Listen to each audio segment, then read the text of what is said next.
witches and other kinds of malevolent figures are truly morally responsible for the disasters that befall us. Once we no longer accept that kind of explanatory framework, this is what essentially frees us to start looking for other kinds of explanatory frameworks, according to Girard. So we often believe that we stopped as a society, as Western society, engaging in practices like witch hunts because we discovered modern science and therefore stopped believing in the kind of supernatural phenomena that led people to attribute certain, kinds of behavior or, supernatural interference to people accused of being witches, right? So because we dispelled all that through modern science, we stopped believing in accusations of witchcraft. René Girard argues that this is actually the opposite of the case. He argues that we started being able to view the world scientifically precisely because witchcraft accusations and similar types of scapegoating became less widely persuasive as a way of accounting for certain kinds of events in the world. So this seems like a strange argument, but I will try to sum it up briefly. In earlier periods of human history, according to Girard, when misfortune struck in various forms, plague, drought, famine, etc., what human groups did pretty much universally was to attempt to find moral agents, in other words, other human beings who were in some way behind this, these disasters, right? So we sought it as human beings to interpret these disasters in moral terms, right? If something terrible happens, it must be because there's some malevolent person who wishes us ill and who is behind these actions, right? And so this is the logic behind all kinds of witchcraft accusations, which of course we associate with late medieval and early modern Europe, but you can find phenomena very much like this on every continent historically, right?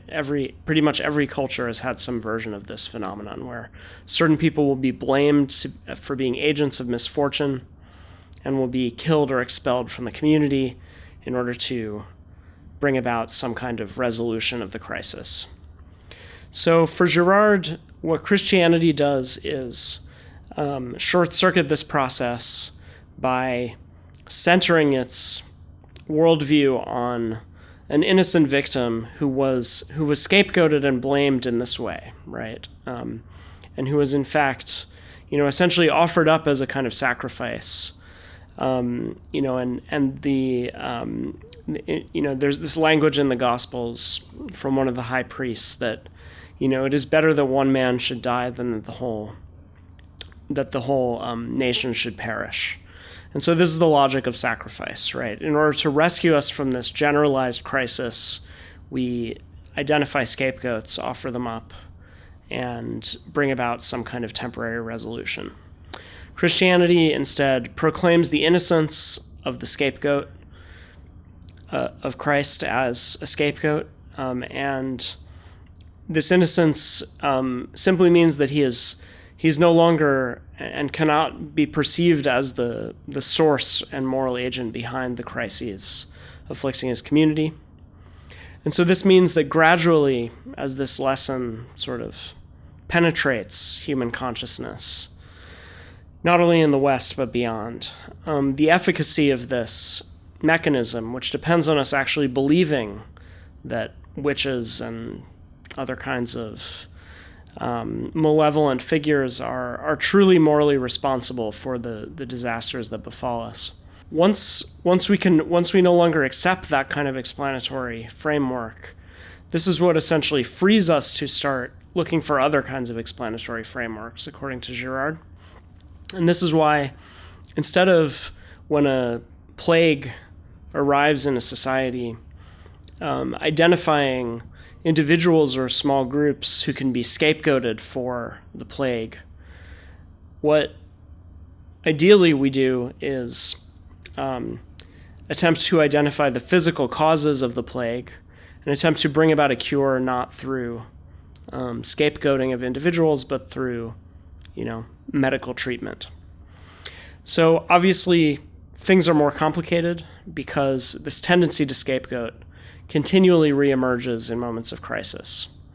But nevertheless, Girard's argument is that our ability to respond to disasters in ways other than seeking out scapegoats, in other words, through scientific and medical and technological innovation, we first had to end the automatic tendency to attribute any kind of disaster to a moral agent who was seen as morally and ethically culpable for it.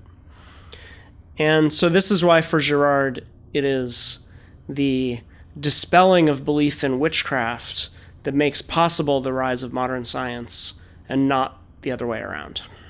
Hey, what's up? If you enjoyed this video, take a second to subscribe to this YouTube channel. We publish videos like this several times a week. And also, if you're interested in studying the work of René Girard on your own, we made an awesome, totally free 18-page study guide that you can download at girardcourse.com. It's expertly curated. It's in a logical sequence that's going to help you master his entire body of work at your own pace. You can go ahead and get that at girardcourse.com. All right, that's all I got for you. Over and out.